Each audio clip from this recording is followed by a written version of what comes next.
কই গো শুনছ? ঘরে তো চিনি নেই, চা কি দিয়ে বানাবো? যাও না 1 কেজি চিনি নিয়ে এসো। কয় কেজি? ঠিক আছে ঠিক আছে, 1 কেজি আনতে হবে না, অন্তত 10 দিন যেন চা খেতে পারো তেমন হিসেব করে এনো। তোমাকে নিয়ে তো আর পারি না বাবা, যে কিপ্টের কিপ্টে তুমি। আমায় পাগুলে কামড়েছে যে 1 কেজির নাম মুখে নিলাম। সকাল সকাল কানের কাছে প্যাচ প্যাচ শুরু করলে কেন বলতো? চিনি নেই সেটা বললেই হলো। এত কিপটে শিপটে বলে কথা শোনানোর কি আছে? ও, উচিত কথা বললেই দোষ। এই তো যাচ্ছি বাজারে, আর কিছু লাগলে একসাথে বলো। বাজারে গিয়ে মনে হচ্ছে তুমি আমাকে উদ্ধার করবে। আমার বলাতে কি কিছু যায় আসবে? সেই তো পচা শাকসবজি কম দামে নিয়ে আসবে। আহা, তুমি আমার সাথে এতদিন সংসার করেও বুঝলে না, তোমার আর জ্ঞান হলো না। এত বেশি খরচ করতে নেই বুঝলে, কম দামে পেলে আনবো না কেন? সেই খেতে খেতে সবজি সব শুকিয়ে ফেলো। তা আমি যদি শুকনো সবজি 2 পয়সা কমে আনি তাহলে ক্ষতি কিসে? হ্যাঁ, ক্ষতি নেই, শুধু আমার হয়েছে যত মরণ। তবে দেখো, একটু ধনেপাতা পেলে এনো, ধনেপাতার চাটনি খেতে চাইছে খোকা। আচ্ছা, সে দেখব, আমি এখন আসি।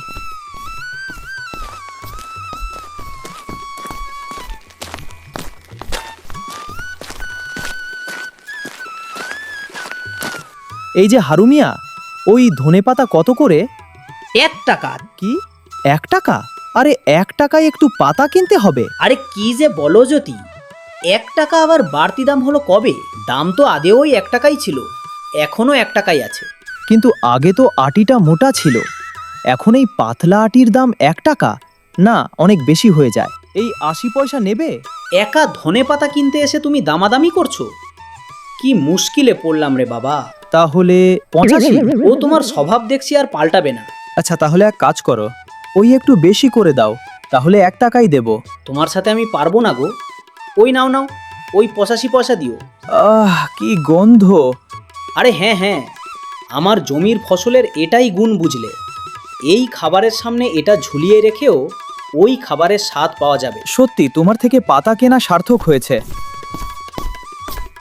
কাকে কি বললাম বাপু, এ আবার সত্যি সত্যি ওই ধনে পাতা ঝুলিয়েও শুধু গঞ্জাতা চালিয়ে দেয়। আরে যতীনদা, দেখছি আজ সকাল সকাল হঠাৎ বাজারে আবার বাজারও করছো দেখছি। হ্যাঁ, এবার মাপো দেখি, 100 গ্রাম চিনি মাপো। হ্যাঁ, এই তো দিচ্ছি, 3 টাকা লাগবে। এই বলিস কি রে, 3 টাকা? এবার আখের ফলন অনেক কম হয়েছে গো, তাই বাজারে চিনিও কম আর দাম আরও বেশি। না না না, তাহলে তুই 10 গ্রাম চিনি দে। প্রতিদিন 1 গ্রাম করে হলেই 10 দিন পার হয়ে যাবে।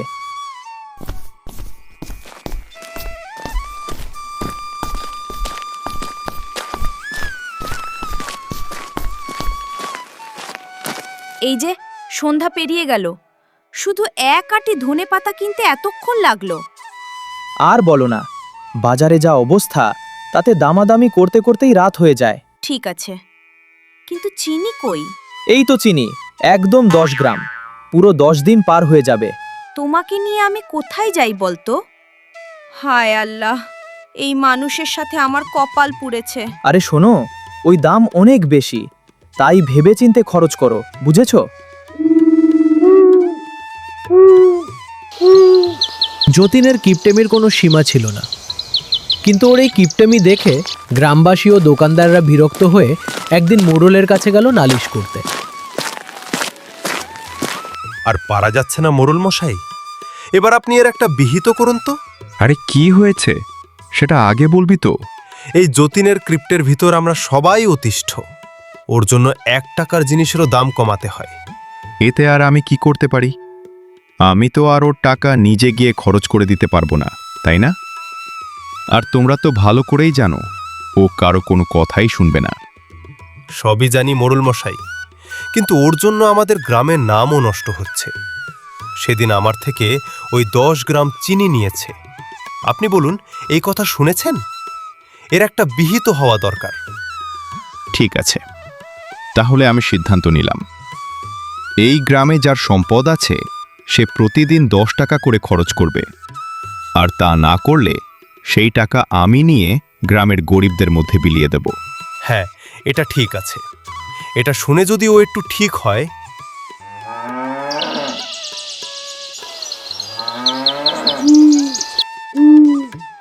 মুরলের নির্দেশে গ্রামে এই কথা ছড়িয়ে পড়ল। মুরলের নির্দেশ গিয়ে যতীনের কানে পৌঁছালো। ওগো, শুনেছো কি হয়েছে? কি হয়েছে? আজ থেকে রোজ তোমার 10 টাকা খরচ করতে হবে। ওহ, টাকা কি গাছে ধরে যে তুমি বললে আর অমনি আমি খরচ করলাম? ও আচ্ছা, এই বুড়োটা তাহলে সব ছেড়ে আমার পেছনে পড়েছে। ঠিক আছে, আমিও দেখছি কি করে ও আমার খরচ বাড়ায়। মুরলের নির্দেশ শুনেও যতীন তার খরচ বাড়ালো না, উল্টো আরো কমিয়ে দিল। একদিন সন্ধ্যায় করিম যতীনের বাড়ির সামনে দিয়ে যাচ্ছিল। হঠাৎ সে দেখল যাই, বাড়ির আলোটা জ্বালিয়ে দিই। আরে থামো থামো গিন্নি, এ কি করছো? কেন, কি হলো? এখনো তো পুরোপুরি সূর্যের আলো যায়নি, ভালোই আলো আছে। আর ঘন্টাখানিক পর বাতি জ্বালাও। আরে আরে আরে, এই লোক দেখছি একটুও বদলায়নি। আজই মোড়মশাইকে এই খবরটা দিতে হবে। দেখো যতীন, গ্রামের সবাই তোমার বিরুদ্ধে নালিশ এনেছে। তোমার ঘরে এত টাকা থাকতেও কারো কোনো উপকার করো না, আবার আমার নিয়মও মানো না। আমার আবার টাকা কোথায়? আরে কোথায় আমার সম্পদ? কেন, এগুলা তো আমার নাই বুঝি? হ্যাঁ, তোমার হাতে অনেক টাকা। আছে তো বটেই। তোমরা থামো। শোনো যতীন, তুমি নিয়ম মানোনি, এখন তোমায় জরিমানা দিতে হবে। কিসের জরিমানা?